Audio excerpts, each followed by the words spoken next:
একটি দোয়া এমন আছে যেই দোয়াটি পড়লে পরে আল্লাহ সুবহানাহু ওয়া তাআলা বান্দাদেরকে অতি উত্তম জাযা দান করেন এবং দুনিয়া এবং আখিরাতের মধ্যে এমন একটি প্রতিদান দিবেন, হয়তো রাষ্ট্রীয় ক্ষমতা দিবেন, অথবা জান্নাত দান করবেন, অথবা বড় এক বিরাট প্রভাবশালী আল্লাহ বানিয়ে দিবেন। এই দোয়াটি পড়তে হলে নির্দিষ্ট সময় পড়তে হবে।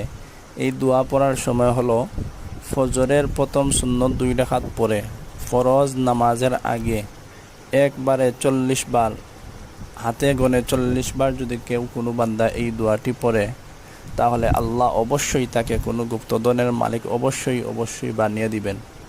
দোয়াটি হলো, সবাই একটু মনোযোগ দিয়ে শুনেন এবং মুখস্থ করবেন, ইনশাআল্লাহ সবার ফায়দা হবে।